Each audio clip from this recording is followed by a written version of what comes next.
Welcome to Shukla study point. आप सभी का स्वागत है आपके अपने YouTube channel Shukla study point में। मैं शिवम शुक्ला आप सभी दोस्तों का हार्दिक स्वागत करता हूं। आज के वीडियो के माध्यम से हम लोग चर्चा करेंगे सोशियोलॉजी के बारे में। सोशियोलॉजी मतलब समाजशास्त्र। तो समाजशास्त्र में खास करके जो छात्र छात्राएँ हमारे BA second year fourth semester में हैं उनके लिए चर्चा करने वाला हूँ और चैप्टर 1 के बारे में चर्चा करेंगे समाजशास्त्र का। बीए फोर्थ सेमेस्टर में जब आप जाते हैं तो आपको पढ़ना होता है भारत में सामाजिक समस्याएं और जो विकास के मुद्दे हैं उनसे रिलेटेड चीज़ों के बारे में। आपको बता दूं, भारत में सामाजिक समस्याएं और विकास के मुद्दे का जो सिलेबस है वो ऑलरेडी मैंने अवेलेबल करवा दिया था आज के 2-3 महीने पहले। आप लोगों ने देखा होगा और मैंने बताया था कि इसी प्रकार से हम चैप्टर 1, 2 इसी प्रकार से आगे हम पढ़ते रहेंगे बिल्कुल फ्री में। तो आइए चर्चा करने का प्रयास करते हैं समाजशास्त्र के बारे में। और समाजशास्त्र में भारतीय समाज की जो समस्याएं हैं और जो भारतीय समाज में जो विकास के मुद्दे हैं उनसे जो पहला चैप्टर बना है आपके सिलेबस के अकॉर्डिंग उसके बारे में जानने का प्रयास करेंगे। पहला चैप्टर आपका है विचलन, अर्थ और अवधारणा। तो विचलन के बारे में हम जानने का प्रयास करेंगे। विचलन एक सामाजिक स्थिति होती है। सामाजिक स्थिति के बारे में भी हम जानने का प्रयास करेंगे। कैसी सामाजिक व्यवहार होता है, एक स्थिति किस प्रकार से व्यक्ति जो होता है सामाजिक मापदंडों को, सामाजिक आदर्शों के खिलाफ काम करने लगता है, उसके क्या कारण होते हैं, उसकी परिभाषा विद्वानों ने कैसे दी है और कितने प्रकार से सामाजिक विचलन होता है। तमाम प्रकार के प्रश्न जो परीक्षा में पूछे जाते हैं उन सभी के उत्तर आज की वीडियो के माध्यम से आप जान पाएंगे और आपकी परीक्षा में अगर पूछा जाएगा तो आप आसानी से दे पाएंगे। बहुत ही सरल शब्दों में और बहुत ही कम समय में और एक बार में ही आपको सारी चीज़ों को कंठस्थ नहीं करवा दिया। शुक्ला स्टडी पॉइंट को आप डिसलाइक करके चले जाइएगा। एक एक पॉइंट को आपको ऐसा समझा दूंगा मेरे भैया कि आपके दिमाग में एकदम से बैठ जाएगा। कभी जिंदगी में आप विचलन भूलेंगे नहीं कि विचलन होता क्या है। विचलन देखो नाम से है स्पष्ट। सबसे पहले जब भी मैं पढ़ाता हूँ तो सबसे पहले मैं उसी नाम पर फोकस करता हूँ जो शीर्षक होता है, चूँकि शीर्षक बहुत ही महत्वपूर्ण होता है किसी भी चीज़ के लिए। तो विचलन की बात हुई है तो विचलन को हम जान लेते हैं कि विचलन जो शब्द है ये है क्या। BA second year fourth semester 2023, 24, 25 आने वाले सभी सत्रों के लिए यह लेक्चर बहुत ही महत्वपूर्ण होगा। तो विचलन की अगर बात की जाए तो विचलन मतलब क्या होता है। विचलन विचलित होना। किससे विचलित होना पढ़ रहे हैं आप क्या? समाजशास्त्र। समाजशास्त्र क्या होता है? सामाजिक नियमों, सामाजिक मानदंडों, सामाजिक मापदंडों, सामाजिक आदर्श, सामाजिक रीति रिवाज, सामाजिक परंपराएं, इन सभी के क्या होते हैं, इन सभी के कुछ एक प्रकार से इन सभी के जैसे कि कुछ नियम कायदे होते हैं। ठीक है, सामाजिक मापदंड भी एक नियम के तरीके का ही होता है। तो जब कोई व्यक्ति सामाजिक नियमों का, सामाजिक परंपराओं का, सामाजिक रीतियों का या सामाजिक आदर्शों का मान नहीं रखता है, उसको ध्यान में ना रख करके उसका उल्लंघन करता है, मतलब समाज के जैसे समाज जिस दिशा में जा रहा है उस दिशा से हट करके अगर कोई व्यक्ति काम करता है, चाहे वो गलत तरीके से करता है या सही तरीके से करता है, लेकिन वो समाज के द्वारा मान्य तरीका नहीं है अगर, तो फिर वो एक प्रकार से विचलन कहलाएगा, मतलब वो व्यक्ति विचलित व्यक्ति कहलाएगा। जैसे कि आप देखते हैं विचलन कई प्रकार के होते हैं, अभी हम समझेंगे। हालांकि विचलन में आपको बता दूं विचलन कई प्रकार का, लोग अपराधी जो बन जाते हैं वो भी विचलित ही होते हैं कहीं ना कहीं पे, सामाजिक आदर्शों या कानून का उल्लंघन करते हैं और इसी कारण से उनको अपराध की श्रेणी दी जाती है। कि कोई समाज खास करके अपराधियों को संरक्षण नहीं देता है और प्रत्येक समाज का अपना नियम होता है और उन्हीं नियमों का जब कोई व्यक्ति उल्लंघन करता है तो वह व्यक्ति विचलित व्यक्ति कहलाता है। ठीक है, और वह प्रक्रिया, वह स्थिति विचलन की स्थिति कहलाती है। तो व्यक्ति के द्वारा किया गया ऐसा व्यवहार जो कि सामाजिक नियमों का, सामाजिक परंपराओं का, सामाजिक रूढ़ियों, सामाजिक रीतियों का, रिवाजों का, सामाजिक आदर्शों का अगर पालन नहीं करता है, उसके खिलाफ काम करता है, तो वही व्यवहार, वही स्थिति विचलन की स्थिति कहलाती है। मतलब मार्ग से भटक गया कोई व्यक्ति। ठीक है, समझ रहे हैं ना। आइए हम थोड़ा सा इसके बारे में जानने का प्रयास करते हैं कि विचलन वास्तविक तौर पर विद्वानों ने इसको किस प्रकार से परिभाषित किया है। विचलन की अगर बात की जाए तो विचलन जो होता है इसकी अगर बात करें तो जॉनसन महोदय ने इसकी परिभाषा दी है। जॉनसन महोदय आपको पता होगा बड़े अच्छे विद्वान हैं। जॉनसन महोदय कहते हैं कि विचलित व्यवहार केवल किसी सामाजिक मानदंड अथवा आदर्श नियम का उल्लंघन करना ही नहीं होता, इससे कुछ आगे होता है। आगे जॉनसन कहते हैं कि मात्र अगर आप आदर्श नियम जो समाज के हैं या सामाजिक जो मानदंड हैं केवल आप उन्हीं का उल्लंघन कर दें तो विचलन उतना ही नहीं कहा जाएगा, जबकि उससे आगे की भी प्रक्रिया होती है।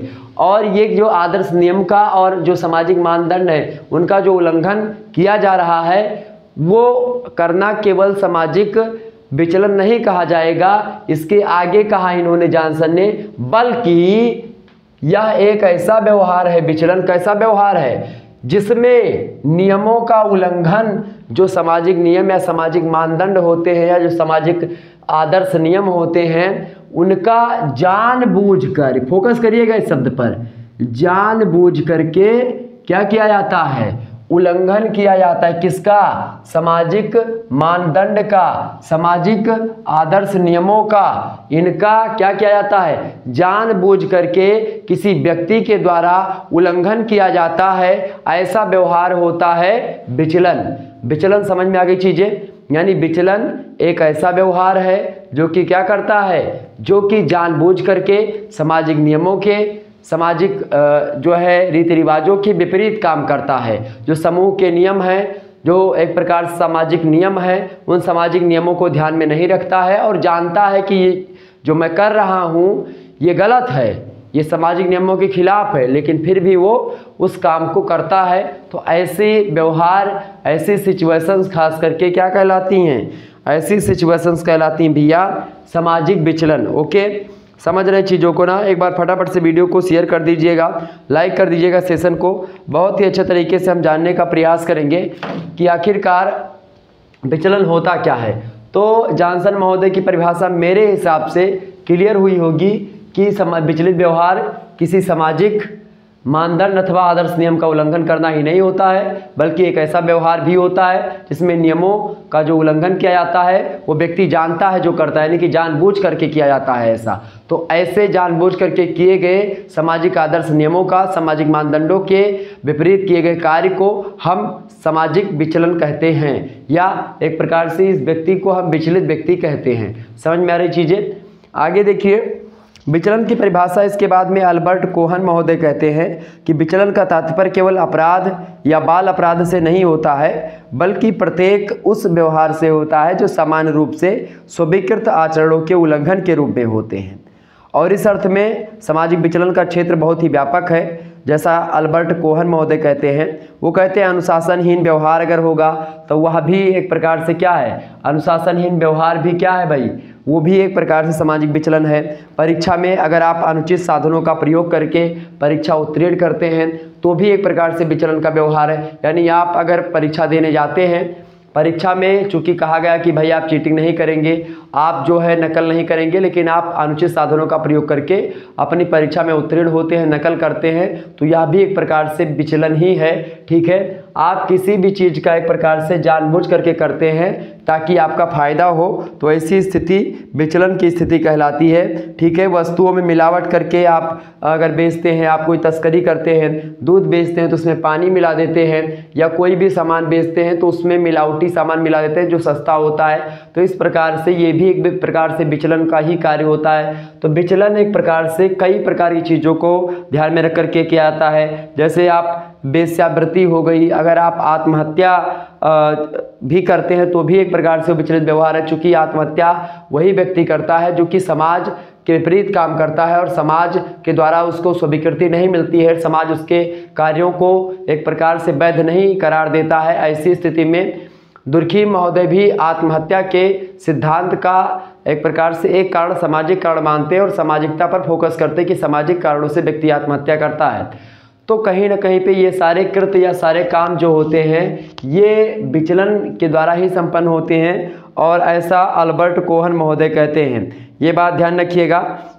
जबकि थॉमस हॉब्स और सिगमंड फ्रायड, ये एक मनोवैज्ञानिक हैं, खास करके सिगमंड फ्रायड और थॉमस हॉब्स समाजशास्त्री हैं। इन दो लेखकों ने काफ़ी समय पहले स्पष्ट कर दिया था कि व्यक्ति की आंतरिक इच्छाओं और व्यक्ति पर समाज के द्वारा लगाए जाने वाले तरह तरह के नियंत्रणों के बीच हमेशा एक संघर्ष चलता है। जब सामाजिक नियंत्रण अथवा लोगों की आंतरिक इच्छाओं और प्रेरणाओं पर नियंत्रण रखने वाले नियम दुर्बल पड़ने लगते हैं, तब व्यक्ति समाज के द्वारा अस्वीकृत व्यवहार करने लगता है और इसी दशा को हम सामाजिक विचलन कहते हैं। ऐसा सिगमंड फ्रायड और थॉमस हॉब्स सामाजिक समझौते के सिद्धांत को देने वाले व्यक्ति हैं। सामाजिक समझौते के सिद्धांत को दिया थॉमस हॉब्स ने। और अगर बात की जाए सिगमंड फ्रायड की, तो मनोविश्लेषणवाद सिद्धांत है। मनोविज्ञान में भी सिगमंड फ्रायड का बड़ा अच्छा नाम है, और चूंकि मनोविज्ञान में नाम है तो शिक्षा शास्त्र में जाहिर सी बात है नाम होगा, और शिक्षा शास्त्र में है कहीं ना कहीं पे मनोविज्ञान में है। और चूंकि मनोविज्ञान मनुष्य के व्यवहार का अध्ययन करता है, और चूंकि व्यवहारों की ही प्रक्रिया या व्यवहारों के द्वारा ही क्या बनता है, समाज का निर्माण होता है।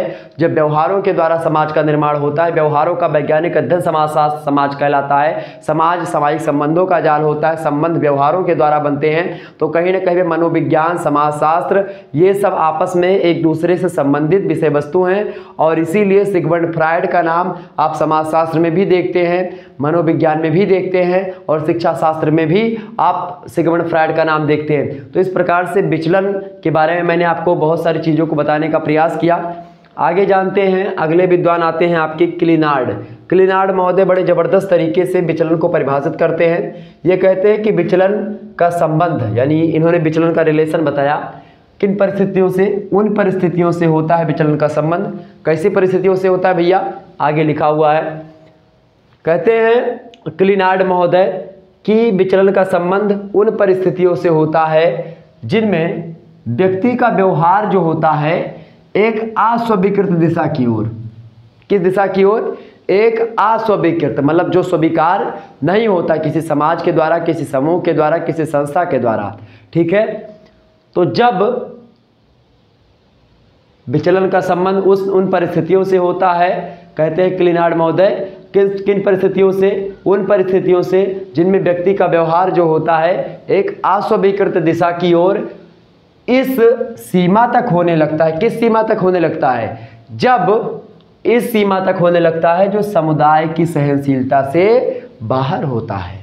मतलब कुछ छोटा मोटा अगर आप चीज़ करेंगे, अपराध करेंगे या छोटे मोटे नियमों का उल्लंघन करेंगे, तो समाज जो होगा वो आपको विचलित व्यक्ति नहीं करार करेगा, आपको समाज में रहने का अधिकार देगा, आपको एक प्रकार से दंड का प्रावधान नहीं करेगा। अगर आप थोड़ा कम करते हैं तो आपको, जैसे किसी कानून का आप उल्लंघन करते तो आपको कम सजा दी जाती है, मतलब अगर हल्का कानून है तो लेकिन जब ऐसी सिचुएशंस आप क्रिएट करते हैं या ऐसे कुकर्म करते हैं या ऐसे कृत्य करते हैं, ऐसे काम करते हैं जो कि समाज या जो समुदाय है, जो कम्युनिटी है, वो सहन ना कर पाए, ऐसा कार्य जो समुदाय की सहनशीलता से बाहर होता है, जिसमें व्यक्ति का व्यवहार एक अस्वीकृत दिशा की ओर होता है, जो कि समुदाय के द्वारा अस्वीकृत दिशा होती उस ओर होता है। और इतना ही नहीं होता है, और वो व्यक्ति जानता भी है कि भाई ये समुदाय के द्वारा अस्वीकृत दिशा है जिस ओर मैं जा रहा हूँ, विचलित व्यक्ति ये बात जानता है,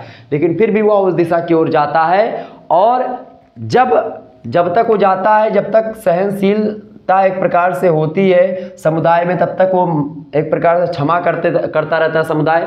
लेकिन जब सहनशीलता से बाहर वो कर्म हो जाता है, तभी उस व्यक्ति को विचलित करा दिया जाता है, उस व्यक्ति को अपराधी या उसके लिए दंड का प्रावधान समाज या समुदाय के नियम करते हैं, सामाजिक नियमों के द्वारा उनके लिए दंड का प्रावधान किया जाता है। तो एक प्रकार से ये होते हैं विचलन। अच्छा, विचलन में ही अपराधी भी आते हैं, ठीक है, जैसे बाल अपराध हो गया, श्वेत व्यसन अपराध हो गया, ठीक है, साइबर अपराध हो गया, ये सब भी एक प्रकार से एक विचलित व्यक्ति के ही परिणाम है। क्योंकि विचलित व्यक्ति ही, कोई भी समाज अपने समाज में अपने कम्युनिटी के लोगों को अपराधी नहीं बनने का प्रयास करता कि भाई ये अपराधी ना बने, ऐसा ही सोचता है कि वो सामाजिक नियमों का पालन करे। कोई भी व्यक्ति समाज का है चोरी ना करे, ठीक है, वो चोरी करने के अलावा मतलब चोरी ना करे और भी गलत काम ना करे जो कि समाज के द्वारा वैध नहीं है, उन कामों को ना करे, समाज के द्वारा मान्यता प्राप्त तरीकों का काम करके अपनी भूमिका का निर्वाह करे। क्या होता है मैं आपको बताऊं, समाज में अच्छा लोग अपनी प्रतिष्ठा, अपने पद और अपनी भूमिका का निर्वहन करने के लिए कि मैं भी 4 चक्का से चलूं, मैं भी एक प्रकार से एसी में रहूं, और यही कारण होता है कि बड़े बड़े लोगों को देखते हैं, और बड़े बड़े लोग जो होते हैं वो कहीं ना कहीं पे अपराध करके ही बहुत सारे लोग आगे बढ़ते हैं, बहुत सारे लोग अपने बल पर बढ़ते हैं। और जब बड़े हो जाते हैं लोग तो भ्रष्टाचार हो गया, किन्हीं न किन्हीं रूप में वो समाज के द्वारा अस्वीकृत तरीक़ों से ही पैसे कमाते हैं और इसलिए उतने ज़्यादा ऊंचाइयों पर पहुँचे हुए होते हैं। तो क्या होता है कि छोटा व्यक्ति भी या फिर जो गरीब व्यक्ति वो अभी भी सोचता है कि ये तो भाई 2 नंबर का पैसा आ रहा तो मैं भी 2 नंबर ही काम करूंगा, और ऐसी सिचुएशन में क्या करता है, वो अपनी भूमिका जो है, उसकी वास्तविक भूमिका उसका निर्वाह नहीं करता है और वो गलत तरीके से पैसा कमाने के चक्कर में क्या करता है, अपराध का शरण लेता है या नाना प्रकार के ऐसे कृत्यों को करता है जो कि समाज के द्वारा वैध नहीं होते हैं। तो ऐसी सिचुएशन या ऐसी स्थिति या ऐसा व्यवहार सामाजिक विचलन कहलाता है। तो कुल मिलाकर के अपनी भूमिका का निर्वहन करते समय सामाजिक जो व्यक्ति होता है वो क्या करता है, वो एक प्रकार से अपनी भूमिका का निर्वहन करने के लिए वो एक प्रकार से समाज के द्वारा अस्वीकृत तरीके को अपनाने का काम करने लगता है, और ऐसा व्यवहार या ऐसी सिचुएशन सी कहलाती है सामाजिक विचलन की स्थिति या सामाजिक विचलन। ठीक है, तो इस प्रकार सामाजिक विचलन का आपने अर्थ भी समझ लिया और परिभाषा भी समझ लिया। निश्चित तौर पर अब आपके समझ में विचलन आ गया होगा कि विचलन होता क्या है। ठीक है, विचलन माने मार्ग से हटना।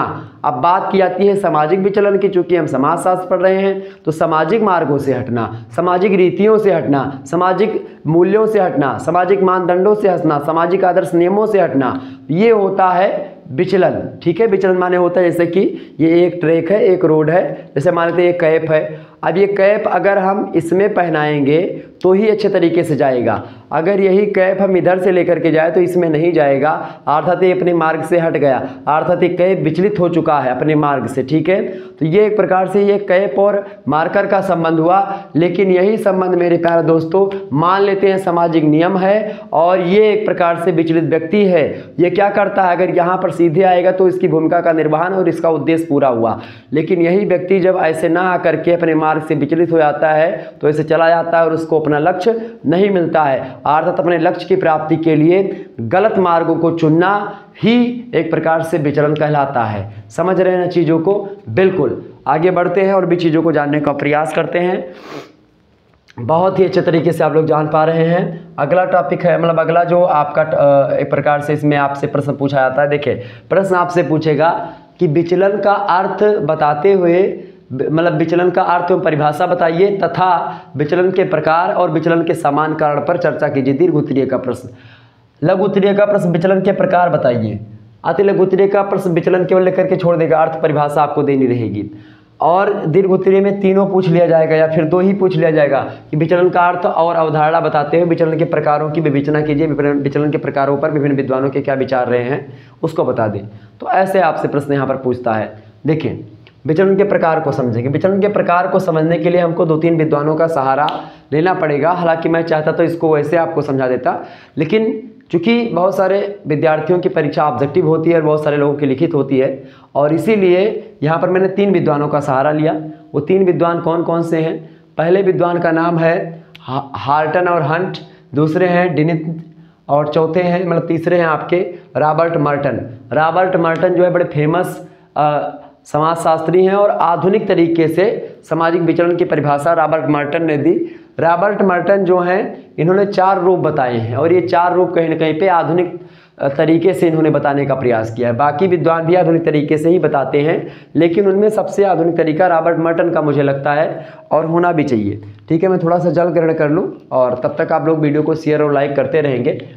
चर्चा करने का प्रयास करते हैं। अभी मैं एक एक चीज़ों को आपको समझाने का प्रयास करूँगा। ठीक है, चलिए।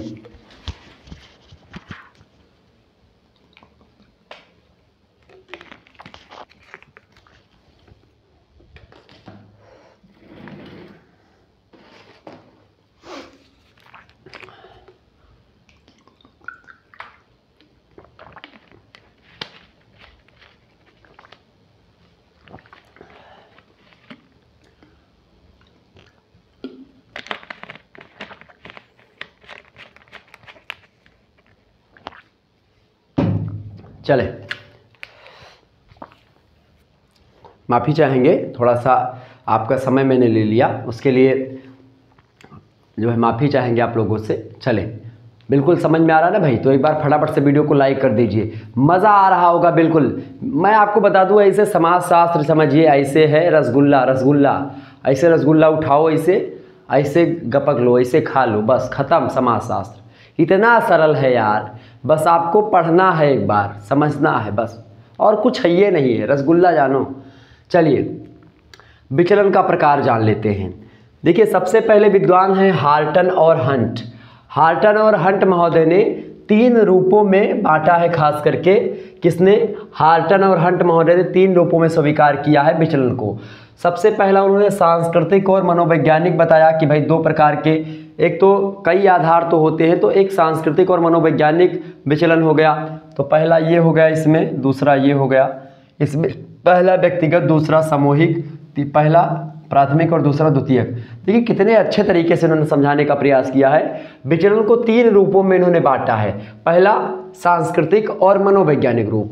सांस्कृतिक मतलब क्या होता है, कोई ऐसा व्यक्ति जो कि अपने कल्चर से, अपनी संस्कृति से क्या होता है, अपने कल्चर और अपनी संस्कृति से विलग काम करने लगता है, मतलब अपनी संस्कृति से हट करके काम करता है, तो सांस्कृतिक विचलन उसको कहते हैं। मनोवैज्ञानिक विचलन क्या होता है, जब किसी व्यक्ति को कोई स्नायु रोग हो जाता है, कोई मनोवैज्ञानिक मतलब कि कोई जैसे दिमागी रोग हो जाता है, वो एक प्रकार से थोड़ा जैसे कि कम बुद्धि हो जाती है, बुद्धि लब्धि उसकी ठीक नहीं रह पाती है, और मंद बुद्धि का बालक है या बच्चा है, या एक प्रकार से किसी कारण के बस में उसका दिमाग खराब हो जाता है। कहते नहीं तुम्हारा दिमाग खराब है, दिमाग खराब का मतलब यहाँ पर ये स्नायु दोष हो जाना, मनोविदलता, मनोविकृति हो जाना, ठीक है, किसी प्रकार का कोई टेंशन के कारण से उसका दिमाग सही से काम ना करना। ऐसी स्थिति में भी क्या करते हैं व्यक्ति, जो बहुत सारे व्यक्ति होते हैं जिनकी मानसिक स्थिति ठीक नहीं होती है और गलत काम करने लगते हैं, यह सामाजिक नियमों को नहीं समझ पाते हैं कि ये सामाजिक नियम अच्छा है या फिर ये बुरा है, मतलब कि वो सामाजिक नियमों को नहीं जान पाते हैं, क्योंकि वो मनोविदलता से ग्रसित हैं, मनोरोगी हैं, स्नायु दोष से ग्रसित हैं। इस कारण से क्या होता है कि वो मनोवैज्ञानिक तरीके से, मतलब मनोवैज्ञानिक विचलन बोला जाता है इसलिए इसको, क्योंकि इसमें क्या होता है, स्नायु रोगों से व्यक्ति ग्रसित होता है। इसके बाद में अगले विद्वान जो आते हैं उनका मतलब जो है अगला जो आपका है वो है व्यक्तिगत विचलन, इंडिविजुअल एक प्रकार से विचलन जो होता है वो, ठीक है। विचलन को डेविएशन बोलते हैं अंग्रेजी में। आपको बता दो व्यक्तिगत विचलन जो होता है, व्यक्तिगत विचलन की अगर बात की जाए तो व्यक्तिगत विचलन आपको यहाँ पर दिया गया है, मैं 1 मिनट, हाँ, व्यक्तिगत विचलन और सामूहिक विचलन। व्यक्तिगत विचलन क्या होता है भैया, व्यक्तिगत विचलन की बात की जाए तो इसका तात्पर्य समूह में किसी व्यक्ति विशेष के द्वारा अपनी उप संस्कृति के प्रतिमान से विचलित होना, मतलब मादक द्रव्यों का अगर आप सेवन करते हैं और एक प्रकार से यौनिक नियमों का उल्लंघन करते हैं, तो मान लीजिए आप व्यक्तिगत एक प्रकार से उल्लंघन कर रहे हैं, मतलब कि आप दारू पी रहे हैं, आप गांजा पी रहे हैं, आप मादक द्रव्यों का सेवन कर रहे हैं, और दारू और गांजा पीने के बाद में या अन्य चीज़ों को करने के बाद में, नशीले पदार्थों के सेवन के बाद में आप जो है एक प्रकार से सामाजिक नियमों का, सामाजिक रीतियों का, सामाजिक चीज़ों का उल्लंघन करते हैं। आप चूंकि पर्सनल व्यक्ति हैं, ऐसे मतलब कि आप व्यक्तिगत तरीके से दारू पीते हैं, आपको किसी ने दारू पीने के लिए कहा नहीं, समाज ने उस पर आपको फोर्स नहीं किया है, आप खुद दारू पी रहे हो और आप खुद एक प्रकार से नियमों का उल्लंघन कर रहे हो, तो ऐसे व्यक्ति व्यक्तिगत विचलन के तहत, मतलब व्यक्तिगत विचलन कहे जाते हैं। समूह या सामूहिक विचलन जो होता है, सामूहिक विचलन की बात की जाए जिसको ग्रुप डेविएशन बोलते हैं, इसका संबंध एक ऐसे विचलन से होता है जिसमें व्यक्ति अपने हितों को पूरा करने के लिए समाज के द्वारा अस्वीकृत तरीके का या फिर अस्वीकृत एक अलग उप संस्कृति विकसित कर लेता है। तस्करी या आपराधिक कार्यों के लिए किसी गिरोह को संगठित करना, इसी तरह का जो विचलित व्यवहार होता है, जैसे आतंकवादियों का गिरोह हो गया। आतंकवादी लोग क्या करते हैं, गिरोह बनाते हैं और वो ऐसा सिखाते हैं कि भाई बाकी सारी संस्कृति जो है वो बेकार है, बस केवल यही संस्कृति ठीक है, जो मैं कह रहा हूँ वही सही है, बाकी सब बेकार है। तो मतलब एक अपना गिरोह तैयार कर लेना, एक अपना समूह बना लेना, ठीक है, और उस समूह के द्वारा उसी समूह की मान्यताओं को और उसकी परंपराओं को, उसकी रीतियों को नई रीति रिवाज बना करके मतलब गलत तरीके से व्यवहार करना, ठीक है। एक समूह बना लेना और वह समूह क्या करे, वह समूह केवल एक प्रकार से समाज में वैमनस्यता फैलाए और सामाजिक नियमों को, जो वास्तविक नियम है, जो प्राकृतिक नियम है, उनका उल्लंघन करे। समझ रहे ना। तो समूह बना करके किया गया जो मतलब सामाजिक नियमों का उल्लंघन होता है जानबूझ करके, वो सामूहिक विचलन होता है। पहला हो गया प्राथमिक, इसमें तीसरे टाइप का वो, दूसरा होगा द्वितीयक विचलन। प्राथमिक विचलन कौन सा होता है, प्राथमिक विचलन की बात कीजिए, जैसे कि मैं आपको समझाऊं अगर एक उदाहरण के माध्यम से, जो प्राथमिक विचलन होता है इसकी अगर बात की जाए, प्राथमिक विचलन की अगर हम बात करें तो जो प्राथमिक विचलन होता है मेरे भैया, जैसे कि आप कभी अगर ट्रेन से यात्रा किए होंगे तो आपको पता होगा। मान लेते आप ट्रेन से यात्रा करने, आपको मान लेते कानपुर जाना है, ठीक है। आप यहाँ से निकले, जैसे मैं बताऊँ, एक बार की बात है, मैं गोंडा से कानपुर जा रहा था। अब जब मैं गोंडा से कानपुर जा रहा था, ट्रेन से जा रहा था, तो गोंडा रेलवे स्टेशन पर मैं पहुँचा। तो फिर वहाँ पर क्या था कि ट्रेन आ चुकी थी, थोड़ा लेट था मैं, और भीड़ बहुत ज़्यादा, टिकट की लाइन जो है लंबी थोड़ी लगी थी। तो एक प्रकार से मैंने सोचा मैं अगले स्टेशन पर टिकट करवा लूँगा। तो तुरंत क्या किया मैंने कि चलो भाई अब निकल चलो, नहीं तो अगली जो ट्रेन है वो 4 घंटे बाद आ रही है। तो फिर मैंने सोचा कि भाई निकल चलते हैं इससे। तो क्या किया मैंने, बिना टिकट के ही और चालू डब्बे में घुस गया। और जब ऐसा किया मैंने तो क्या हुआ कि मैं उसमें घुस गया।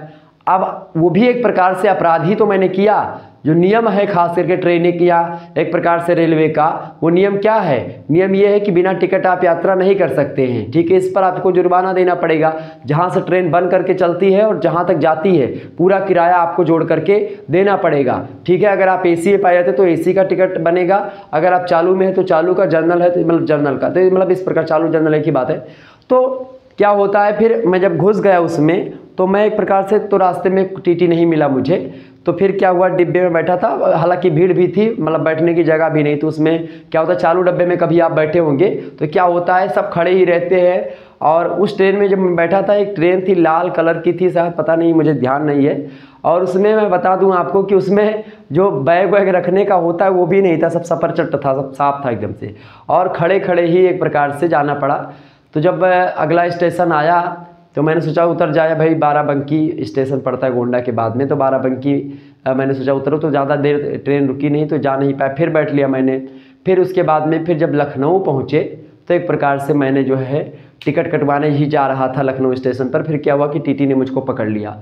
फिर जब टीटी ने मुझको पकड़ लिया तो फिर उसके बाद में 364 या कुछ रुपए जो है एक प्रकार से उसने बनाया टिकट की, भाई यहाँ से चलिए, पूरा मतलब जितना जोड़ करके बनाया कि ये आपकी पेनाल्टी है, इसको दीजिए। अंदर एक प्रकार से गया तो क्या होता है कि भाई आपको ये चीज़ करनी पड़ती है। रेलवे स्टेशन में मैं पकड़ गया था, टिकट कटवाने ही जा रहा था, मैं उसको समझा रहा था कि सर जी ऐसी सिचुएशन है। लेकिन क्या हुआ कि मैंने क्या किया, उस नियमों का उल्लंघन किया, तो मैं विचलन हो गया, मतलब विचलित व्यवहार मेरा हो गया। तो ये होता है प्राथमिक विचलन। मतलब कि ऐसी सिचुएशन आती है जैसे कि आप मतलब काम करना चाहते हैं सामाजिक नियमों के मतलब कि सामाजिक नियमों के अनुकूल ही, लेकिन किन्हीं कारणों के बस में परिस्थितियां ही ऐसी हो जाती हैं जिसके कारण से आप सामाजिक नियमों का ध्यान रखते हुए भी उसके खिलाफ चले जाते हैं। समझ रहे हैं ना, मतलब मैं टिकट कटवाना चाह भी रहा था लेकिन मैं टिकट नहीं कटवा पाया और अंतोगत्वा मुझे 364 रुपये देने पड़े। तो ये चीज़ थोड़ा सा क्या होता है कि भाई ये होता है प्राथमिक विचलन, ठीक है। मतलब व्यक्ति जानबूझ करके सामाजिक नियमों का उल्लंघन नहीं करता है और समाज जो है खास करके इस प्रकार के विचलन को स्वीकार नहीं करता है, ये भी ध्यान रखेंगे। मतलब अगर आपकी ऐसी सिचुएशन है, आप भूल गए या फिर, लेकिन बहुत सारे लोग इसी का प्रयोग करके गलत तरीके का या फिर एक प्रकार से वो यही सब कहे कि इसीलिए थोड़ा सा कठोर नियम बनाया जाता है ताकि जो है लोग उसको फॉलो करें, ठीक है। और अगर प्राथमिक विचलन की बात की है तो लोग ऐसे कहेंगे कि भाई मैं भीड़ लगी थी, टिकट देर में हो गया। आजकल तो मैं आज के 5 साल पहले की बात बता रहा हूँ। अब तो क्या होगा, टिकट को लेकर के तो तमाम सारी मशीनें रखी हैं, टिकट ऑनलाइन निकलवा लो, कई प्रकार की सुविधाएं हैं, पहले इतना नहीं था, ठीक है। तो प्राथमिक विचलन वो होता है कि आप करना तो चाहते हैं, सामाजिक नियमों के साथ ही चलना चाहते हैं, लेकिन क्या होता है किसी कारण के बस में ऐसे सिचुएशंस होती है कि उस सिचुएशन में आप अलग काम करने लगते, तो वो होता है प्राथमिक विचलन। द्वितीयक विचलन जो होता है, इसकी अगर बात की जाए तो ये जो विचलन होता है ये एक प्रकार से जानबूझ करके किया गया विचलन होता है, सामाजिक नियमों का उल्लंघन किया जाता है, तो इस प्रकार का विचलन द्वितीयक विचलन कहलाता है। समझ में आ रही चीज़ें। तो इस प्रकार से हार्टन और हंट महोदय ने प्राथमिक और द्वितीयक विचलन के बारे में बताया, जो कि आपको समझना चाहिए, ठीक है। और आपको बता दूं, एक व्यक्ति हैं एडविन लेमर्ट, उन्होंने सोशल पैथोलॉजी पुस्तक लिखी है, उसमें भी एक प्रकार से प्राथमिक और द्वितीयक विचलन के बारे में उन्होंने बताया है, ठीक है। ये बात आप ध्यान रखिएगा। तो इसमें द्वितीयक विचलन में क्या होता है, जानबूझ करके व्यक्ति सामाजिक आदर्श नियमों का और कानूनों का उल्लंघन करता है और इसीलिए एक प्रकार से समूह के द्वारा, समाज के द्वारा, कानून के द्वारा उसको कठोर दंड भी दिया जाता है। द्वितीयक विचलन जानबूझ करके किया गया अपराध होता है। प्राथमिक विचलन सिचुएशंस ऐसी हो जाती है कि आपको ऐसा करना पड़ता है, आप करना नहीं चाहते हैं। तो एक प्रकार से ये हो गया आपका हार्टन और हंट के द्वारा और लेमर्ट महोदय ने भी प्राथमिक और द्वितीयक विचलन के बारे में बताया है। ठीक है, सोशल पैथोलॉजी पुस्तक है लेमर्ट की, तो उसमें इन्होंने प्राथमिक और द्वितीयक विचलन के बारे में बताया है। लेकिन फिर भी ये हार्टन और हंट महोदय ने 3 रूपों में विभक्त किया। पहला सांस्कृतिक और मनोवैज्ञानिक विचलन, दूसरा व्यक्तिगत और सामूहिक विचलन, तीसरा प्राथमिक और द्वितीयक विचलन। अब दूसरे विद्वान आते हैं, उनका क्या नाम है भाई? दूसरे विद्वान है आपके डिनित्ज महोदय ने 5 रूप स्वीकार किया है। पहले व्यक्ति तो भाई कोई व्यक्ति सनकी है। सनकी माने क्या होता है कि उसको अगर बात बात में क्या होता है, गुस्सा हो जाता है, बात बात में गाली देने लगता है, या फिर बात बात में क्या होता है, मतलब वो अपने मानसिक स्थिति को खो बैठता है सिचुएशंस के हिसाब से, तो वो होता है सनकी व्यक्ति। ठीक है, सनकी व्यक्तियों की अगर बात की जाए तो सनकी व्यक्ति जो होते हैं, जिसको क्रेजी आप बोलते हैं, क्रेजी मैन, तो सनकी व्यक्ति वे होते हैं जिनकी बुद्धि का स्तर निम्न होता है और इसके कारण से वे एक प्रकार से जो व्यवहार होता है उस व्यवहारों को एक समान व्यवहारों को नहीं फॉलो कर पाते हैं, तो वो व्यक्ति सनकी होते हैं। तो सनकी व्यक्ति भी एक प्रकार से सामाजिक मापदंडों का और नियमों का उल्लंघन कर देते हैं, तो वो भी विचलित व्यक्ति कहलाते हैं। ठीक है, दूसरा विचलन का प्रकार क्या होता है? विधर्मी या पापी। कुछ व्यक्ति होते हैं जो कि एक प्रकार से विधर्मी या पापी होते हैं। विधर्मी या पापी का मतलब क्या होता है भैया? विधर्मी या पापी की अगर बात की जाए तो ऐसे व्यक्ति जो कि एक प्रकार से क्या करते हैं, जो अपने धर्म में लिखे गए नियमों का उल्लंघन करते हैं। मतलब जैसे लिखा है कि चोरी करना पाप है, अहिंसा परमो धर्मा, और आप जीव हत्या कर रहे हैं, आप एक प्रकार से चोरी कर रहे हैं, आप डाका डाल रहे हैं। ठीक है, तो ये सब क्या है? तो ये सब विधर्मी मतलब अपने धार्मिक ग्रंथों के द्वारा बताए गए जो मार्ग है उन पर ना चलना, तो वो भी एक प्रकार से विचलन का एक प्रकार हो जाता है। ठीक है, तीसरा होता है मनोरोगी। मनोरोगी मतलब जैसे यहाँ पर मनोवैज्ञानिक विचलन जो था, ठीक है, इसी का एक प्रकार से दूसरा रूप। मनोरोगी कोई व्यक्ति एक प्रकार से रोगी है, मनोरोगी है मनोविदलता से, या उसको स्नायु दोष है कोई, और इस कारण से क्या करता है, वो सामाजिक रीतियों को, सामाजिक परंपराओं के या सामाजिक मानदंडों के, सामाजिक नियमों के खिलाफ काम करता है। ठीक है, तो मनोरोगी व्यक्ति। चौथे होते हैं अलगाववादी। कुछ ऐसे होते हैं जो अलगाववादी गुट होते हैं, सरकार कुछ भी काम कर ले या समाज के जो मतलब समाज के जो सदस्य हैं वो अच्छा नियम, कितना अच्छा नियम किसी समाज का क्यों ना हो, लेकिन कुछ ऐसे गुट होते हैं जो कि क्या करते हैं, वो एक प्रकार सामाजिक नियमों का विरोध करते हैं और उसके विपरीत काम करते हैं। तो अलगाववादी विचारधारा ऐसी होती है। ठीक है, और खास करके अलगाववादियों की अगर बात की जाए, ऐसे व्यक्ति नशीले पदार्थों का सेवन करने लगते हैं। तो एक प्रकार से क्या होता है, वो नशीले पदार्थों का सेवन मनोरोगी भी करते हैं। ठीक है, और अलगाववादी भी कहीं ना कहीं पे करते हैं, अपराधी भी करते हैं नशीले पदार्थों का सेवन। लेकिन फिर भी अगर अलगाववादी की अगर बात की जाए तो अलगाववादी जो होते हैं ये एक प्रकार से अपने आप को अकेला और अर्थहीन महसूस करते हैं, और इस कारण से ये सामाजिक समूह से अपने आप को बाहर समझते हैं, एक अपने आप में भी अपने आप को समूह समझते हैं ये। तो ये अलगाववादी टाइप के होते हैं। ठीक है, और एक होते हैं अपराधी प्रवृत्ति के। तो अपराधी प्रवृत्ति के लोग आपको पता होगा, अपराध 2 प्रकार के होते हैं। तो सामाजिक अपराध, एक होता है कानूनी अपराध। अपराध चैप्टर है, इसके बाद में अपराध चैप्टर के बारे में ही पढ़ना है हमको, तो उसमें हम अपराध के बारे में आपको बताएंगे, बाल अपराध वगैरह, और अपराध के बारे में पूरा विस्तार से समझाएंगे। तो अपराधी जो होते हैं वो खास करके क्या करते हैं, अच्छा, समाज के नियमों का उल्लंघन करना सामाजिक अपराध बोला जाएगा। ठीक है, और जो कानून है आईपीसी, इंडियन पिनल कोड जिसको कहते हैं, ठीक है, जिसको ताजे-राते हिंद कहते हैं। ठीक है, तो अगर उनके धाराओं का अगर आप उल्लंघन करेंगे, ठीक है, इंडियन पिनल कोड की, तो आप अपराधी हो जाएंगे, कानूनी अपराधी। ठीक है, कानून आपको उसके लिए दंड देगा। लेकिन अगर बात की जाए समाज के नियमों का उल्लंघन करेंगे तो आप सामाजिक अपराधी कहे जाएंगे। तो अपराधी प्रवृत्ति के व्यक्ति भी कहीं ना कहीं पे क्या करते हैं, सामाजिक मानदंडों का और आदर्श नियमों का उल्लंघन करते हैं, और इसीलिए ऐसे व्यक्ति विचलित व्यक्ति होते हैं और इनके द्वारा किया गया व्यवहार विचलन कहलाता है। आगे बढ़ते हैं, अगले विद्वान है रॉबर्ट मर्टन। रॉबर्ट मर्टन जो है आधुनिक तरीके से इसके 4 रूप बताते हैं। सबसे पहली बात वो कहते हैं नवाचार। नवाचार मतलब होता है इनोवेशन। ऐसे व्यक्तियों की अगर बात, नवाचार की अगर बात की जाए, नवाचार का मतलब क्या होता है कि व्यक्ति समाज के द्वारा स्वीकृत लक्ष्यों को अपना लेते हैं, लेकिन उन्हें प्राप्त करने के स्वीकृत साधनों की जगह व्यवहार के ऐसे तरीकों का उपयोग करते हैं जो समाज के द्वारा स्वीकृत नियमों या कानूनों का उल्लंघन के रूप में होते हैं। जैसे कि संपत्ति अर्जित करने के लिए वस्तुओं में मिलावट करना, रिश्वत लेने के नए नए तरीकों को काम में लाना, भ्रामक विज्ञापन देना, ये सब एक प्रकार से नवाचार में आता है। नवाचार में एक प्रकार से क्या होता है कि नवीन प्रवृत्तियों को एक प्रकार से अपना करके सामाजिक नियमों का उल्लंघन किया जाता है। नवाचार मतलब कि आप देखते हैं आधुनिक टेक्नोलॉजी आ गई। पहले अपराध साइबर अपराध नहीं था, आजकल नया नया अपराध चल रहा, साइबर अपराध, हैकिंग वगैरह चल रही है। तो कहीं ना कहीं पे ये सब अपराध नवाचार के द्वारा ही आती। इनोवेशन माने होता है नए टेक्निक का प्रयोग करके पहली टेक्निक जो थी उसका नहीं, नए नए टेक्निक का प्रयोग करके सामाजिक नियमों का या सामाजिक आदर्श नियमों का या मापदंडों का उल्लंघन किया जाता है। तो ये एक प्रकार से नवाचार टाइप का होता है, मतलब कि नए नए नियमों का प्रयोग करके उल्लंघन किया जाता है। दूसरा होता है परंपरावादिता। कुछ ऐसे व्यक्ति होते हैं जो कि सामाजिक रीतियों को, सामाजिक रूढ़ियों को क्या करते हैं, वो अपनाए हुए रहते हैं और लगातार उन्हीं रीतियों पर, उन्हीं मार्गों पर चलते रहते हैं। ठीक है, मतलब कि वो एक प्रकार से नवीन चीज़ों को नहीं अपनाते हैं। सामाजिक नियमों, जो सामाजिक नियम है उनको, जो समाज नया नया इनोवेशन करता है, मतलब समाज में मान लेते कोई नवीन प्रवृत्ति आई, समाज में परिवर्तन हुआ, तो सामाजिक परिवर्तन को एक्सेप्ट नहीं कर पाते ऐसे व्यक्ति।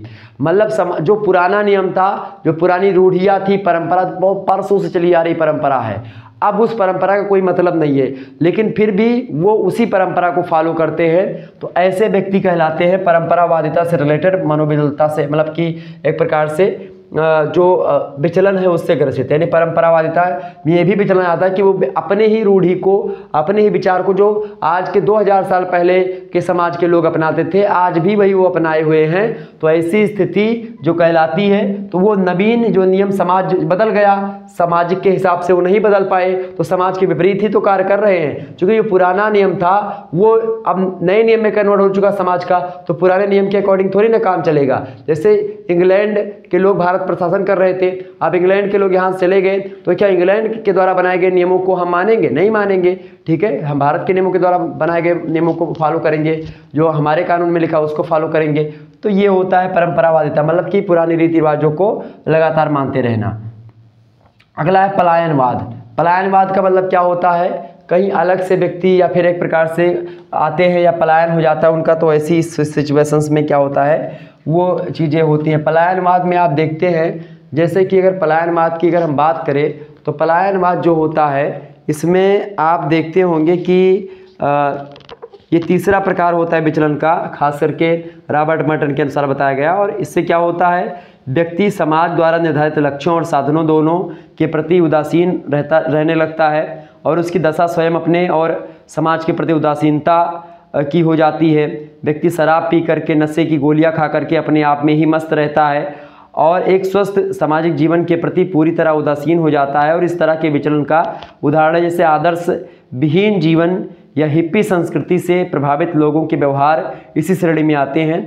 मतलब जो पलायनवाद का सीधा सा मतलब होता है कि जैसे विदेशी संस्कृति को मानना, ठीक है, जो इंग्लैंड की या फिर जो यूरोपीय कंट्रीज की संस्कृति है उनको स्वीकार करना, मतलब वहाँ के नियमों को, वहाँ के रीति रिवाजों को फॉलो करना। दारू अपने माता पिता के साथ बैठ करके खाने के साथ दारू पीना, चखना रख करके, तो ये सब क्या होता है, उधर उनकी माता जी चखना बना रही हैं, मतलब चाटने के लिए दारू पीते हुए बहुत सारे लोग, आपको पता होगा, जानते होंगे। तो वो सब क्या करते हैं, नशीले पदार्थों का सेवन करते हैं। और क्यों करते हैं, चूँकि वो नए नए संस्कृति से, यूरोप की संस्कृति में क्या है कि वो लोग एक प्रकार से, यूरोप की संस्कृति आप मान लीजिए कि सबसे भद्दी संस्कृति आप मान सकते हो, क्योंकि वहाँ पर दारू शराब एक कॉमन सी बात है, और वही आज पूरा भारत समाज अपना रहा है और एकदम से भद्दा ही हो चुका है। आप मानो कि मैं ये नहीं कहता कि भाई ये गलत बात है, आप जो कुछ करते करिए, और ना मैं किसी का विरोध करता हूँ, मैं बस ये समझाना चाह रहा हूँ कि पलायनवादी जो एक प्रकार से विचलन होता है, इसकी अगर बात की जाए तो व्यक्ति क्या करते हैं, अपनी संस्कृति को नहीं समझ पाते हैं, और जो टीवी पर या अन्य संस्कृति को देखते हैं विश्व स्तर की, उसको अपनाते हैं, और उसके हिसाब से वो एक प्रकार से हिप्पी संस्कृति जिसको कहते हैं उसको फॉलो करने लगते हैं, और ऐसी स्थिति में अपनी सांस्कृतिक नियमों का, अपने सामाजिक मापदंडों का वो उल्लंघन करते हैं। तो ये थे पलायनवादी। चौथा है विद्रोह। विद्रोह की अगर बात की जाए तो विद्रोह क्या होता है भैया, कुछ व्यक्ति होते हैं, सॉरी एक मिनट रुकिएगा please, please wait a moment.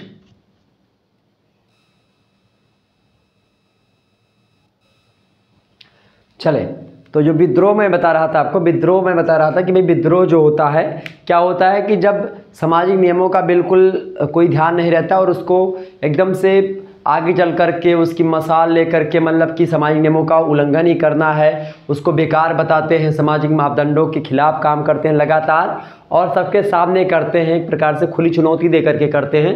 विद्रोही एक प्रकार से जो गुट होता है वो हर प्रकार से विद्रोह करते हैं, तो ऐसे व्यक्ति भी एक प्रकार से सामाजिक विचलित व्यक्ति होते हैं। तो कुल मिलाकर के सामाजिक विचलन का अर्थ परिभाषा समझने के बाद में आपने विचलन के प्रकार को समझा, जिसमें हार्टन और हंट के द्वारा, डिनित्ज के द्वारा और रॉबर्ट मर्टन के द्वारा जो उन्होंने विचलन के प्रकार बताए मैंने आपको बता दिया।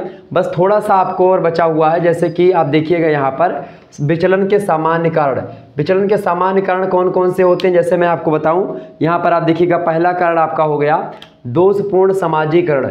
दोषपूर्ण समाजीकरण का मतलब होता है, समाजीकरण एक ऐसी प्रक्रिया होती है जिसके द्वारा बच्चा जो होता है सामाजिक नियमों को, सामाजिक रीति रिवाजों को, सामाजिक मापदंडों को, सामाजिक परंपराओं को, इन सभी को सीखता है, जानता है, सामाजिक आदर्शों को अपनाता है। सामाजिक आदर्श व्यक्ति उसके समक्ष प्रस्तुत किए जाते हैं ताकि वो उन्हीं के जैसा बनने का प्रयास करे। इसीलिए बच्चे का समाजीकरण सबसे इंपॉर्टेंट होता है, चाहे सामाजिक नियंत्रण की बात की जाए, चाहे सामाजिक परिवर्तन की बात की जाए और चाहे सामाजिक विचलन की अगर बात करें तो सामाजिक विचलन को रोकने के लिए, उस पर नियंत्रण करने के लिए दोषपूर्ण मतलब सामाजीकरण को हमको अच्छा करना पड़ेगा, दोषपूर्ण सामाजीकरण को खत्म करना पड़ेगा। मतलब सामाजीकरण के जो नियम हैं उसको हमको सही करना पड़ेगा, पारिवारिक लोगों को सही होना पड़ेगा, पास पड़ोस को सही होना पड़ेगा, स्कूलों को सही होना पड़ेगा, क्रीड़ा समूह को सही होना पड़ेगा। जब हर जगह सामाजिक नियमों को, सामाजिक रीति रिवाजों को, सामाजिक कल्चर को मान्यता दी जाएगी, वहाँ पर उसके बारे में अच्छा बताया जाएगा तो बच्चा वही सीखेगा। अगर सामाजिक नियमों को किसी घर में बुरा बताया जा रहा है तो बच्चा उसको बुरा ही मानेगा, क्योंकि बच्चा बचपन से उसको सुनता रहा है। तो बचपन से जो धारणा होती है कहीं ना कहीं पे वो अगर अच्छी है, आपकी समाजीकरण अगर आपका अच्छा हुआ है तो निश्चित तौर पर आप सामाजिक नियमों का उल्लंघन नहीं कर सकते हैं। जैसे आप किसी प्रतिष्ठित व्यक्ति से जाकर के आप बोले कि आप जो है जाओ चोरी कर दो, जैसे कोई व्यक्ति आकर के मुझसे बोले कि तुम जाओ चोरी कर दो, तो मैं चोरी करने के लिए अगर जाऊंगा तो मेरा हाथ कांपने लगेगा और जो काम करने में डर लगे वही पाप है, ये बात ध्यान रखिए। जैसे कि दो चीज़ होती है, एक आत्मा और एक मन। आत्मा जो होती है वो एक प्रकार से बुद्धि का सहारा लेकर के काम करती है, मतलब बिना बुद्धि के आत्मा नहीं चलती है। लेकिन जो मन होता है ये एक प्रकार से घोड़ा होता है, मन घोड़े की भांति चंचल होता है, दौड़ता है, मतलब उसकी लगाम किसके पास होती? बुद्धि। बुद्धि रूपी लगाम को जब व्यक्ति खींचता है तो इस प्रकार के जो मन रूपी घोड़े हैं उन पर कंट्रोल मिलता है। मतलब अगर लगाम नहीं है तो कौन सी लगाम? बुद्धि रूपी लगाम। तो जब इसे मान लेते हैं आप जा रहे हैं कहीं पर और खेत में गन्ना बोया हुआ है, आपको गन्ना चूसने का मन कर रहा है कि भाई हमको गन्ना चूसना है। अब आपका खेत नहीं है, वो पड़ोसी का खेत है, लेकिन आपको गन्ना चूसने का मन है तो आप गन्ना तोड़ने के लिए जाते हैं। तो एक मन आपका ये कहता है कि चलो भाई हमारा गन्ना चूसने का मन कर रहा है, तो गन्ना चूसने का मन कर रहा है आपका।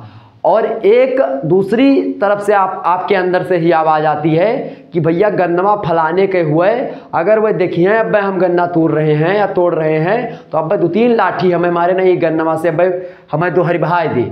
मतलब ये है कि जैसे कि वो तुरंत एक दूसरा जो बोलता है कि भाई दूसरे का खेत है, इसमें हमको गन्ना नहीं तोड़ना चाहिए, नहीं तो अभी क्या हो जाएगा, बवाल हो जाएगा, झगड़ा हो जाएगा, ये गलत है दूसरे के खेत से गन्ना तोड़ना। ठीक है, तो ये तुरंत कौन कहता है? आत्मा कहती है। एक मन करता है कि मोटरसाइकिल को 120 में भगा दे, लेकिन दूसरा वहीं पर एक बोलता है, आत्मा वो बोलती है, आत्मा बुद्धि यानी मन और बुद्धि को मिला करके आत्मा बन जाती है। तो आत्मा क्या कहती है कि भाई 70 में ही चला ले, नहीं तो जितनी गति से चलाएगा उतनी गति से ऊपर भी निकल जाएगा। तो ये चीज़ जो है आपको समझना पड़ेगा। तो यही होता है समाजीकरण। समाजीकरण जो होता है बचपन से अगर बच्चे को हम जैसा बताएंगे, सिखाएंगे, वो जवान होकर के बच्चा वैसा करेगा, जैसा देखेगा वैसा ही करेगा। ये बात ध्यान, जैसा बोएगा वैसा खाएगा।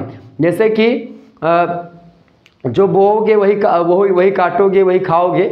एक बार एक किस्सा मुझे याद आ गया, इसी पे मैं स्कूल में पढ़ रहा था तो मेरे टीचर, मैं छोटा था शायद 11 या 12 में पढ़ रहा था, तो टीचर जी ने पूछा, उस समय मैं 12 वगैरह में थोड़ा तेज़ हो गया था पढ़ने में, कक्षा 9 तक मुझे कुछ नहीं आता था, मैं अंग्रेजी हिंदी कुछ भी नहीं पढ़ पाता था, डेली मारा जाता था, 50 नंबर का टेस्ट होता था तो 2 नंबर पाता था। तो क्या हुआ कि जब उन्होंने पूछा, टीचर जी ने कहा, वही यही समझा रहे थे कि बोओगे बबूल का पेड़ तो आम कहाँ से खाओगे। वो यही थोड़ा सा तर्क दिए कि अगर जो है बबूल का पेड़ बोओगे तो आम कहाँ से खाओगे। तब तक मैंने कहा कि सर जी, तुरंत हाथ खड़ा करके, सर जी खरीद कर खाएंगे। अब टीचर जी बहुत ज़्यादा नाराज़ हुए, 4-5 डंडा जो है हमारे जो है पड़ गया। तो कहीं ना कहीं पे ये थोड़ा सा क्या होता है, ये मजाक की बात है हालांकि, लेकिन सामाजिकरण जो होता है वो ऐसे ही होता है कि भाई बच्चा जैसा देखेगा वैसा करेगा। दूसरा जो आपका है वो है दुर्बल प्रतिबंध। दुर्बल प्रतिबंध की अगर बात की जाए, अगर समाज में प्रतिबंध अगर आपने अच्छे तरीके से नहीं लगाया है, कठोर प्रतिबंध नहीं है, अगर सामाजिक नियम लचीले हैं तो फिर दिक्कत की बात है। कठोर नियम होने चाहिए। किसी भी नियम की बात की जाए तो जब तक कठोर नियम नहीं होंगे तब तक आप जो है समाजीकरण की बात किया, सामाजिक नियमों की अगर मानने की बात की, लोग नहीं मानते हैं। जैसे सऊदी अरब का नियम क्या है, अगर आप चोरी करेंगे हाथ काट देंगे, सीधा सा सिंपल सा काम है। तो कहीं ना कहीं पे दुर्बल प्रतिबंध की अगर बात की जाए तो ये भी दुर्बल प्रतिबंध के कारण से भी लोग विचलित हो जाते हैं, क्योंकि लोगों को पता है कि भाई कुछ होना है नहीं, सामाजिक नियमों का उल्लंघन करेंगे कुछ होना है नहीं। आजकल के जो बच्चे हैं इतने स्वतंत्रता की बात करते हैं, मैं तो कहता हूँ ये मार्क्सवाद या जो एक प्रकार से वामपंथी विचारधारा आई, इस विचारधारा ने इतनी स्वतंत्रता की गुहार कर दी कि आजकल के जो नवयुवक हैं अपने माता पिता से स्वतंत्रता की बात करते हैं कि मैं स्वतंत्र हूँ। अबे स्वतंत्र तुम नहीं हो भाई। स्वतंत्रता की अगर बात करनी है तो आप समाज से स्वतंत्रता की मांग करें, अपने माता पिता से आप स्वतंत्रता की मांग मत करें। आपके माता पिता का आपके ऊपर अधिकार जरूर है, क्योंकि उन्हीं के द्वारा आप उत्पन्न हुए हैं। ये यूरोप की संस्कृति है, यूरोप में माता पिता ऐसी कोई बात ही नहीं होती है। हुआ एक प्रकार क्रिया हुई, क्रिया के बाद में बच्चा हुआ, बच्चा लोग फेंक देते हैं। आप देखिए कई प्रकार के विद्वानों की आप फिर पुस्तकों को आप पढ़िएगा तो उसमें पता लगेगा कि भाई 4-4, 5-5 बच्चे हुए हैं, एक बच्चा फेंक दिया, कुत्ता खा गया, एक भेड़िया खा गया, एक अनाथालय में पड़ा हुआ है, एक बच्चे को पाल रहा है वो। तो कहीं ना कहीं पे 4-5 बच्चे होते तो एक आधे बच्चे को पालते हैं यूरोप के लोग, बाकी को फेंक देते हैं, जैसे भेड़िया कुत्ते खा जाते हैं, समझ रहे हैं। और भारतीय संस्कृति क्या है, 10 बच्चा हो चाहे 12 बच्चा होते थे, पहले सब उसको पालते थे। माता पिता चाहे भीख मांग के खवावत रहे, लेकिन खवावत रहे लायक है, 2 रोटी आपका मिलत रहा शाम का। क्यों मिलता था? क्योंकि भारतीय संस्कृति ही ऐसी है कि वो आपकी रिस्पेक्ट करती है और आपको अच्छा सिखाती है। और इसीलिए मैं आपको बार बार समझाता हूँ कि दुर्बल प्रतिबंध जब होगा तब जो है लोग एक प्रकार से सामाजिक नियमों का उल्लंघन जरूर करेंगे।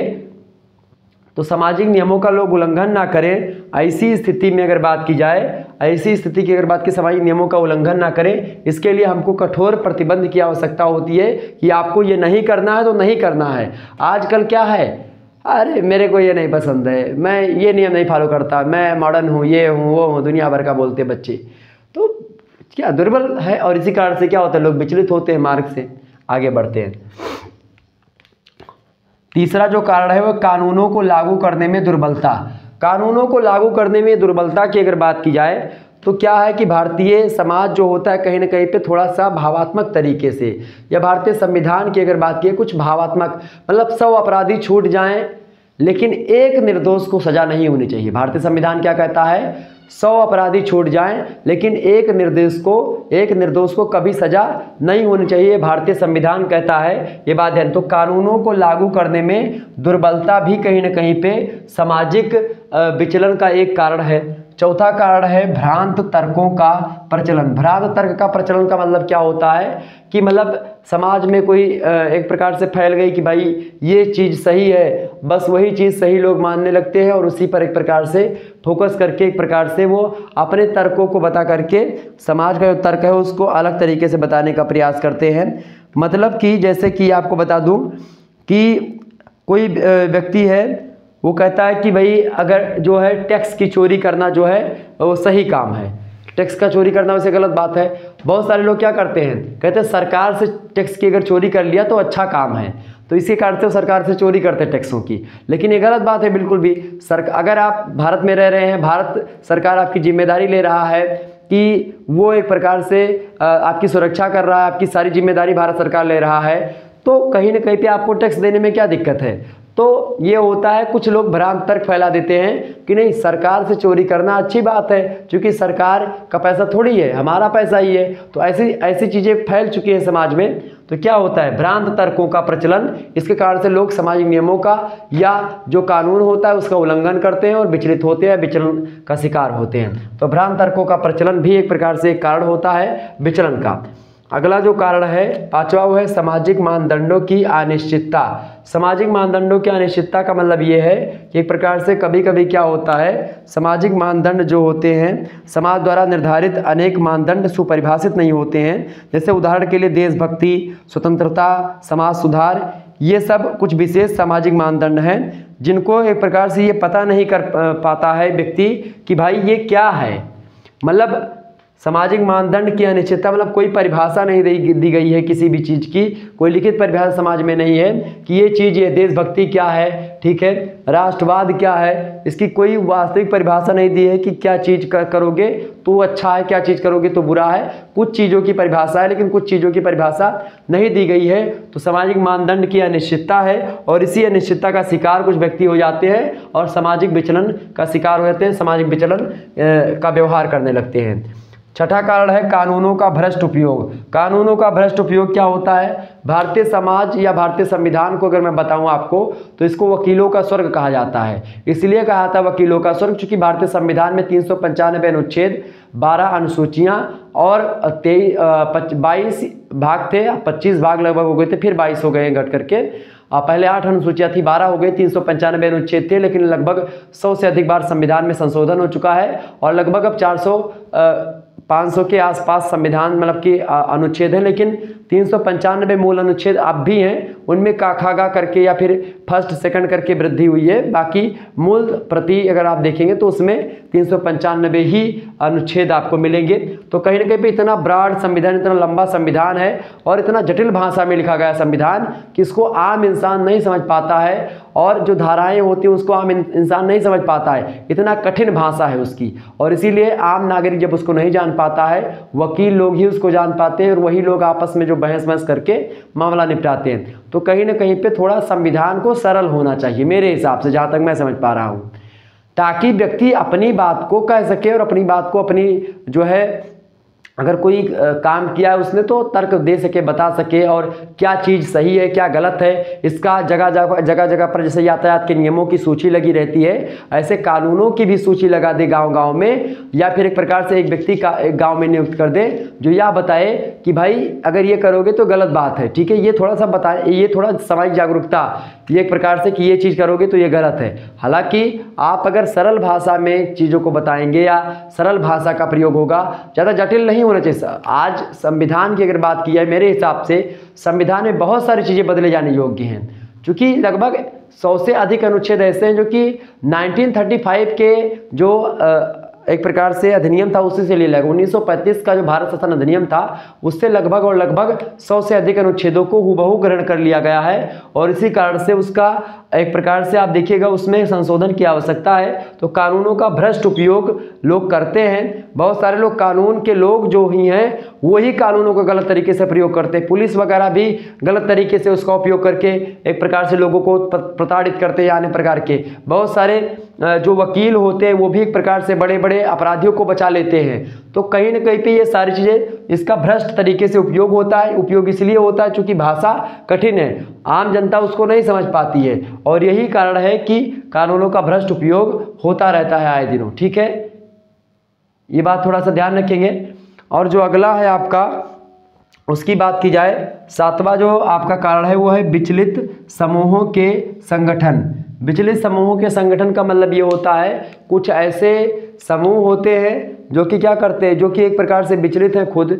विचलित का मतलब समझ रहे हैं ना, मतलब वो खुद विचलित है, मतलब वो सामाजिक नियमों को नहीं मान रहे हैं। तो ऐसे लोग इकट्ठा होकर के एक संगठन बनाते हैं और जब वो संगठन बनाते हैं और उसी संगठन जब वो बना लेते तमाम प्रकार के समूह मिल करके, तो इससे क्या होता है वो लोगों को अपने अंदर बताते हैं, अपनी विचारधारा को बताते हैं कि ये फॉलो करो और ये गलत है, जो नियम अच्छे हैं वो गलत हैं। और इस प्रकार से आप देखते हैं नक्सलवादी से लेकर के तमाम प्रकार के जो गुट होते हैं वो कहीं ना कहीं पे आप देखते हैं आते रहते हैं और सामाजिक नियमों का ही नहीं बल्कि कानूनों का भी उल्लंघन करते हैं। तो इस प्रकार से कई कारण होते हैं सामाजिक विचलन के। ठीक है, तो आपने समझा सामाजिक विचलन उनका अर्थ, अवधारणा, परिभाषा, विचलन के प्रकार, विचलन के सामान्य कारण, और निश्चित तौर पर विचलन आपका लगभग यहीं पर समाप्त हो जाता है। तो विचलन से रिलेटेड बहुत सारी चीज़ों के बारे में मैंने आपको बताया।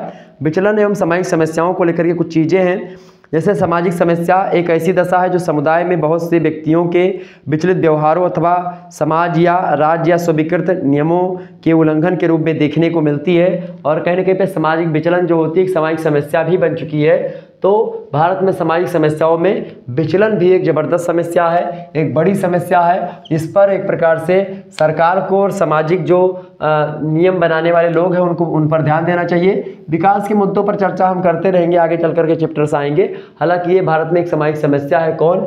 विचलन। समझ में आ गई चीज़ें? चलिए फिर मिलते हैं नेक्स्ट वीडियो में, तब तक के लिए जय हिंद, जय भारत। आप सभी का बहुत बहुत धन्यवाद हमारे से जुड़ने के लिए। इसी प्रकार से अपना प्यार हमेशा बनाए रखिएगा। ओके, बहुत बहुत धन्यवाद, बहुत बहुत धन्यवाद। चलिए फिर चला जाए फिर, चलिए बहुत बहुत धन्यवाद। एक बार स्क्रीनशॉट ले लीजिएगा इसका, ताकि आपको एक प्रकार से कोई दिक्कत हो। स्क्रीनशॉट ले लीजिएगा फटाफट सभी लोग। ले लिया? चलिए, धन्यवाद।